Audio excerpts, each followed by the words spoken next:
Santé du cœur, comment écarter les facteurs de risque? Voilà le thème qui va meubler ce numéro de votre rubrique L'entretien du jour.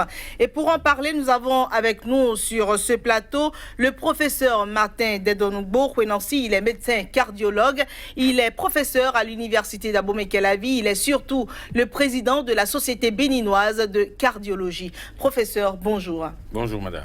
Alors nous sommes là aujourd'hui avec vous pour parler d'un sujet qui tient à cœur de tout citoyen, de toute personne. Nous parlons bien sûr des maladies du cœur, on y met les maladies cardiovasculaires, on y met les AVC et bien d'autres. Alors dites-nous un peu sur le plan béninois, si on devrait faire l'état des lieux de la situation aujourd'hui, c'est vous qui recevez les patients en consultation, c'est vous qui avez les meilleures statistiques, qu'est-ce que vous avez à dire ? Merci madame de m'avoir invité, surtout à l'occasion de cette journée mondiale du cœur. La situation des maladies cardiovasculaires au Bénin est préoccupante. Elle est préoccupante parce que les maladies cardiovasculaires sont de plus en plus fréquentes et surtout s'expriment sous forme grave dans un environnement où les moyens de gérer les formes graves font défaut. Si je dois illustrer un peu, je dois vous dire que si je prends le cas de l'hypertension artérielle, 28 à 30% des adultes béninois, en moyenne, sont porteurs d'hypertension artérielle. Et si l'on va regarder dans des sous-groupes particuliers, le pourcentage augmente. Si je prends par exemple les personnes de plus de 50 ans, quasiment une personne sur deux est porteuse d'hypertension artérielle. Si je prends les personnes en excès de poids, le pourcentage avoisine les 40% qui sont porteurs d'hypertension artérielle. Donc, l'hypertension artérielle est très fréquente chez l'adulte, mais aussi de plus en plus chez les plus jeunes. Le tabagisme est présent chez près de 16% des adultes béninois. Et si on prend l'excès de poids, qui est une préoccupation actuelle, 30% des Béninois sont en excès de poids. Et on pourrait continuer comme ça. Et donc, ces maladies, qu'on appelle des facteurs de risque, lorsqu'elles sont associées, et c'est souvent le cas, plusieurs personnes, une proportion importante des personnes sont porteuses de 2, 3 ou 4 facteurs de risque cardiovasculaire, ce qui les met dans une situation de haut risque de vulnérabilité. Voilà. Et donc, au Bénin, la situation, elle est préoccupante sur le plan épidémiologique, mais si on vient maintenant à l'hôpital pour voir ce qui se passe, c'est que nos services sont de plus en plus pleins de formes catastrophiques et de formes de révélation tardive. C'est-à-dire que ces maladies-là ne sont pas dépistées tôt, et c'est quand elles commencent à se compliquer, malheureusement, qu'on va en cabinet ou à l'hôpital. À l'hôpital. Alors, est-ce que déjà, parce que vous avez parlé d'hôpitaux pleins, est-ce que nous avons le plateau technique qu'il faut pour répondre à tous les besoins des patients qui arrivent? Malheureusement, non. Malgré les efforts significatifs que font les autorités, nous sommes loin d'un standard même moyen. Nous sommes très loin. Et donc, il reste beaucoup de choses à faire. Nous allons en revenir rapidement aux facteurs de risque. Vous en avez parlé brièvement tout à l'heure. Et cette année, le slogan de la journée mondiale, ou plutôt de la semaine mondiale du cœur, s'intitule « My Heart, Your Heart », c'est-à-dire « Mon cœur, oui. Ton cœur ». Alors justement, et dans ce cadre-là, vous avez identifié 3 facteurs de risque phares qui exposeraient davantage les personnes aux maladies cardiovasculaires, en tout cas, parmi lesquels on note bien sûr la pollution sonore. C'est quelque chose auquel on ne pense pas tout de suite quand on entend pollution sonore. C'est quoi le rapport avec le cœur? Alors merci madame. La traduction que la Société béninoise de cardiologie propose pour le thème de cette journée, c'est « Pour mon cœur et ton cœur, prenons un engagement ». Ce thème-là nous incite à penser aux maladies cardiovasculaires, mais aussi, surtout, à nous rappeler que chacun de nous est responsable de son frère. Et ce thème, c'est pour nous inciter à agir dans une certaine interactivité pour nous protéger les uns les autres. C'est pour ça que la Société béninoise de cardiologie a décidé de mettre les projecteurs sur 3 facteurs au cours desquels, en réalité, nous sommes interactifs, nous pouvons influencer négativement notre prochain. Le tabagisme, tout le monde sait déjà que quand vous fumez, c'est comme si votre environnement fumait aussi. Vos enfants, votre femme, vos amis. Pour la pollution sonore, sur laquelle nous souhaitons nous arrêter particulièrement, puisqu'il n'y a pas une rue dans Cotonou où il n'y a pas un ou plusieurs sites de forte pollution sonore. Alors, quel est le lien entre la pollution sonore et les maladies cardiovasculaires?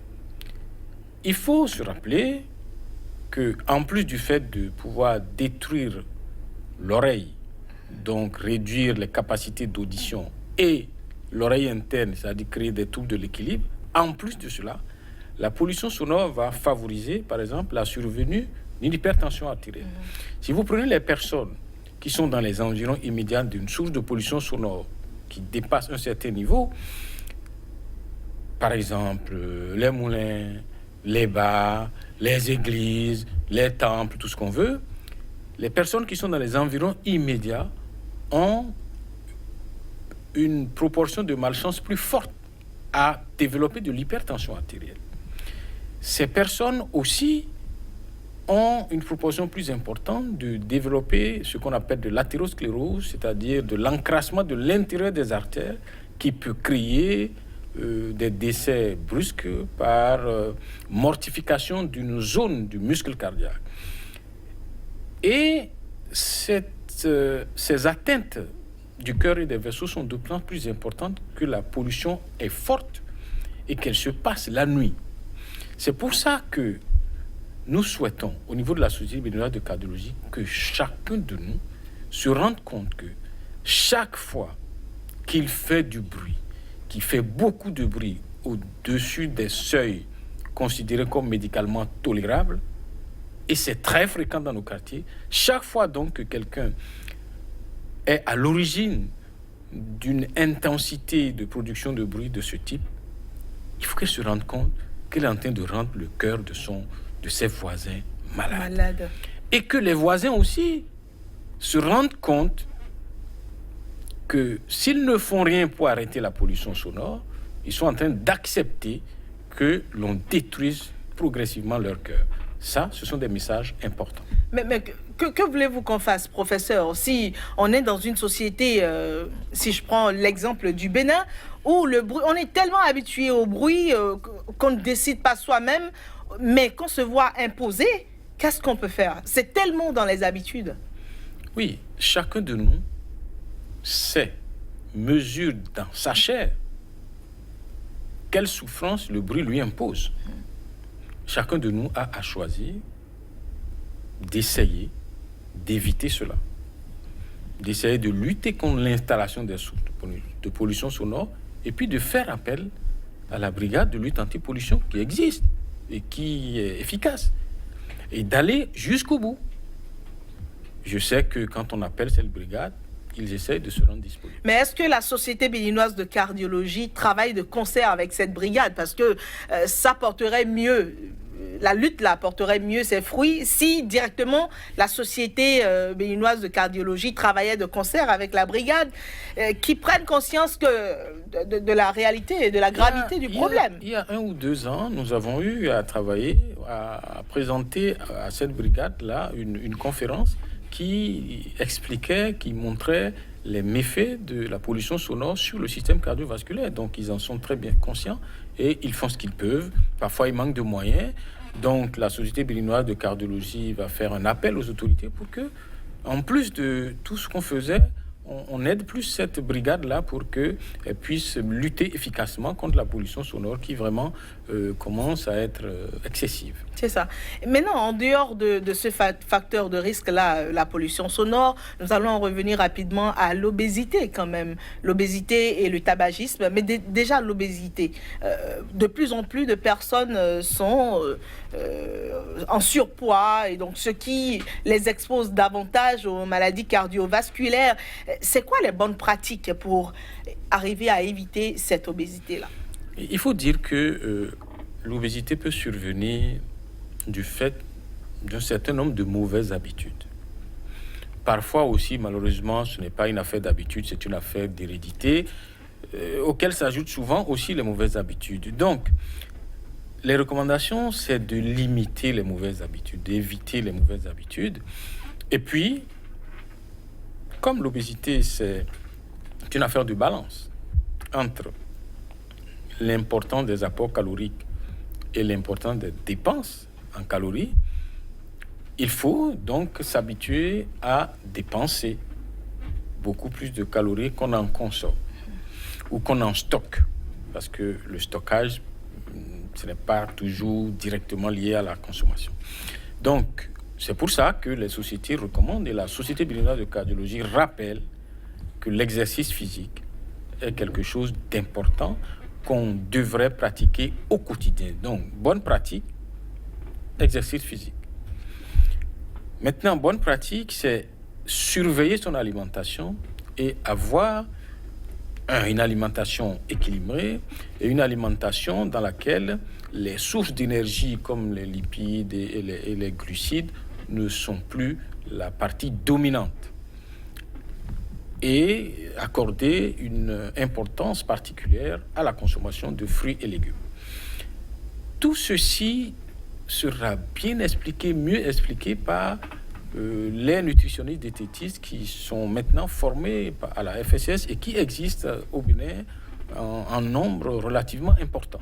Donc, chacun devrait consulter, en plus des médecins, les diététistes nutritionnistes pour comprendre quelle est la situation dans laquelle on est par rapport au poids et puis prendre les conseils de bonne pratique. C'est ça. Et très rapidement, parce qu'on est déjà à la fin de cette émission, mais rapidement dire un mot sur le tabagisme aussi, on l'a brossé tantôt, mais également sur le tabagisme sur lequel il faut revenir pour faire prendre conscience aux personnes que c'est un danger permanent. Il faut se rappeler que le tabagisme détruit tout, le système cardiovasculaire, mais aussi les autres systèmes. Et que l'idéal, c'est de ne pas fumer la première cigarette, puisque quand vous fumez la première, après, la nicotine peut vous faire fumer la deuxième, et la troisième, et la 20e, etc. Donc, l'idéal, c'est de ne pas toucher à la cigarette. Et si on a la malchance d'avoir déjà touché, il faut arrêter.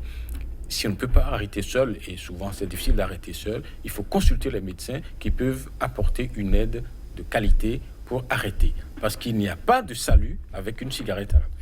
Merci beaucoup, professeur Martin Dedongbo Houenansi. Je rappelle que vous êtes médecin cardiologue, vous êtes professeur à l'université, vous êtes également président de la Société béninoise de cardiologie. Et le rendez-vous, c'est le 28 octobre prochain, où il y aura la marche du cœur, c'est bien ça? Cette marche du cœur, cette année, a quelque chose de particulier, c'est qu'elle va se dérouler dans plusieurs villes en même temps.